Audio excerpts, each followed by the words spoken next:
Hello, my name is Benjamin Hart. I'm an American attorney and the Managing Director of Integrity Legal here in Bangkok, Thailand.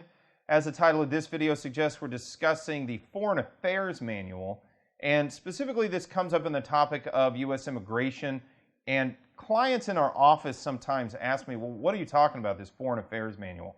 Because I'll tell them, well, under the FAM, we call it the FAM, the F-A-M, under the FAM, you've got to do X, Y, Z under this certain fact pattern, for example. In a sense, the Foreign Affairs Manual it's sort of the handbook under which consular officers, specifically interviewing and adjudicating consular officers at United States embassies and consulates outside the United States, need to adjudicate their, it's a manual for adjudicating their cases, if you will. And it's regulatory in one sense, it's administrative in one sense, and it is based on relevant U.S. law. But it does change from time to time. There are new laws come into effect, new regulations come into effect. Here recently, for example, we're seeing new regulations come into effect with respect to the public charge rule in the United States associated with the Trump administration.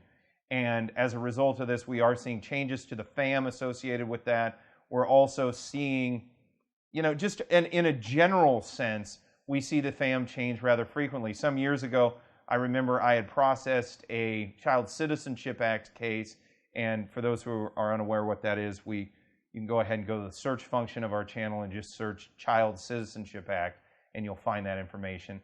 But I was doing a Child Citizenship Act case. There was a specific way that it needed to be processed, and there was a specific way it was adjudicated under the FAM rules. About 6 or 8 months after I had processed that case, some of the rules had changed, and somebody just brought it to my attention just kind of incidentally.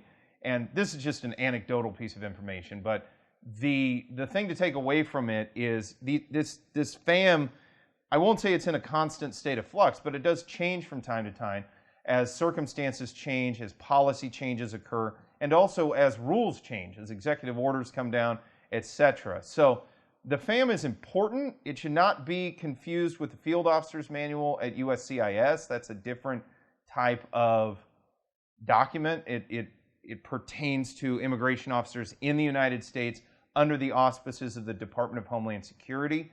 The FAM pertains again to consular officers operating under the auspices of Department of State at U.S. embassies and U.S. consulates abroad.